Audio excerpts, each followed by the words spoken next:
bienvenidos a una nueva cápsula de matemática. En esta sesión vamos a ver tablas de frecuencia. Mi nombre es Ali Cárdenas y los voy a acompañar en esta sesión. Comencemos entonces.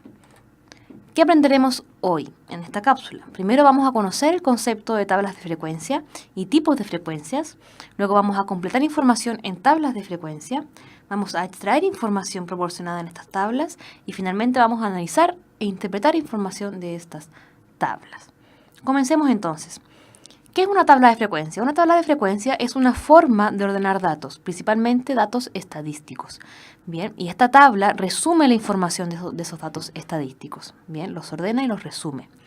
Y estas tablas señalan la cantidad de veces que se repite un valor determinado. ¿Sí? De esos datos que tú quieres ordenar, en esta tabla tú indicas cuántas veces se repite cada uno de esos datos. Por ejemplo, tenemos acá una tabla de frecuencia que muestra las notas de un curso. ¿Sí? En la columna izquierda tenemos las notas, nota 1, 2, 3, hasta la nota 7, y al otro lado, la columna derecha, tenemos la frecuencia, que indica la cantidad de veces que se repite cada nota. Hay 0 unos, hay una persona que tuvo un 2, 4 personas que tuvieron 3 y así sucesivamente. Bien, y para poder usar estas tablas de frecuencia es necesario que conozcamos los diferentes tipos de frecuencia. Bien, que es lo que vamos a ver ahora. Entonces, el primer tipo de frecuencia es, o se le llama frecuencia absoluta, que es la cantidad de veces que se repite un dato. Por ejemplo, supongamos que hicimos una encuesta a 20 personas para preguntar su color favorito. Y obtenemos lo siguiente. Vemos acá que el azul tiene un 5, es decir, que 5 personas de las 20 prefieren el azul, o el azul es su color favorito. 4 personas de las 20 quieren o prefieren el rojo. 6 personas de las 20 prefieren el verde. 3 el rosa, 2 el violeta y así sucesivamente. Entonces la frecuencia absoluta me indica la cantidad de veces que se repite un dato, que en este caso sería la respuesta que el azul es el color favorito. O sea, 5 personas señalaron o respondieron que el azul es su color preferido. Y es importante que sepan también que la suma de todas las frecuencias absolutas me da el total de datos. Si aquí, por ejemplo, yo sumo 5 más 4 más 6 más 3 más 2, me da 20.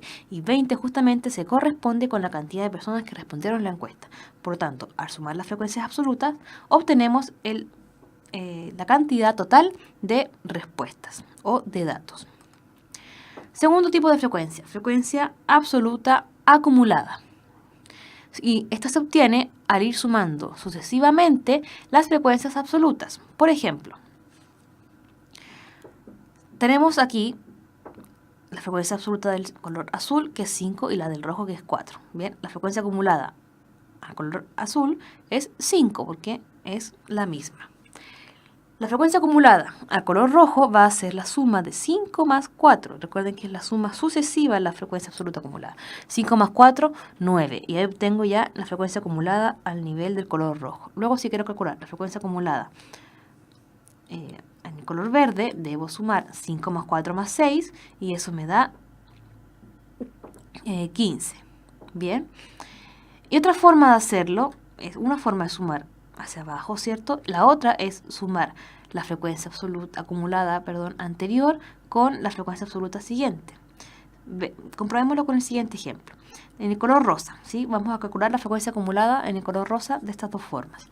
Una forma es sumar 5 más 4 más 6 más 3, que eso me da 18, o puedo sumar 15 más 3, y eso me da 18 también.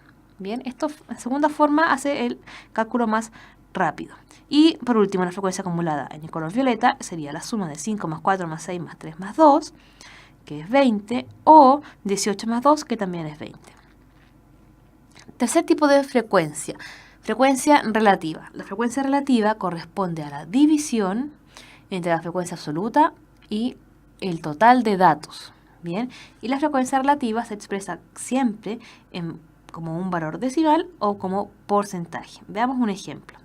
Tenemos, ¿cierto?, la frecuencia absoluta, la acumulada, y la relativa va a ser la división, que acá se expresa como una fracción, entre la frecuencia absoluta y el total de datos, que es 20. O sea, la frecuencia relativa de color azul es 5 dividido en 20. Y eso me da 0,25, que en porcentaje es 25%. ¿Cómo pasamos de decimal a porcentaje? Multiplicando el decimal por 100, como se observa aquí. Bien, en multiplicar por 100 podemos sacar el porcentaje. La frecuencia relativa al color rojo va a ser también el 4, que es la frecuencia absoluta en ese color, dividido en 20. 4 dividido en 20 me da 0,2 y eso por 100, 20%. Y así lo mismo con los diferentes valores. Y el último tipo de frecuencia, la frecuencia relativa acumulada. Bien, que al igual que la frecuencia relativa absoluta, consiste en la suma sucesiva de las frecuencias relativas.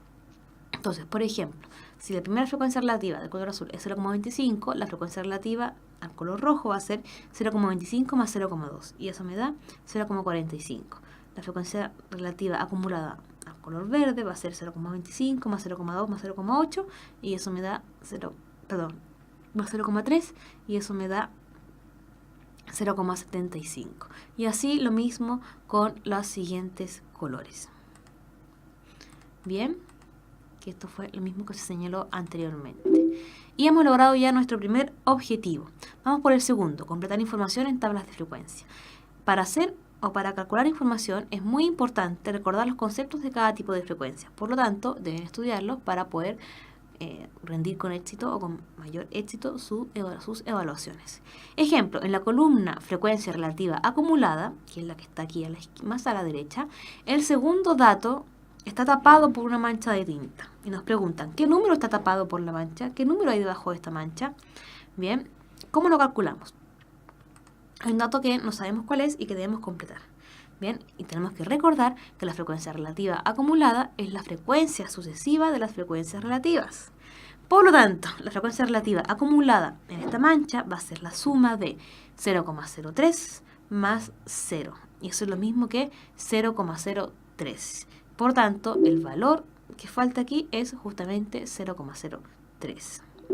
Y hemos ya logrado nuestro segundo objetivo. Vamos por el tercero, que es extraer información de tablas de frecuencia.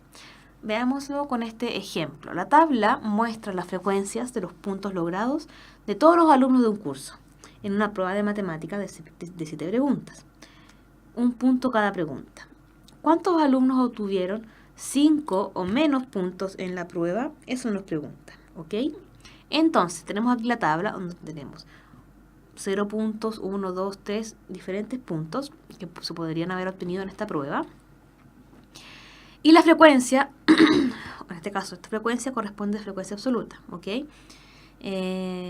Nos muestra la cantidad de veces, o la cantidad de alumnos, mejor dicho, que sacaron cada puntaje. Hay 3 alumnos que sacaron un punto, hay un alumno que sacó 2 puntos, 4 que sacaron 7, 13 que sacaron 4 puntos, y así sucesivamente. Entonces nos pregunta, ¿cuántos alumnos obtuvieron 5 o menos puntos en la prueba?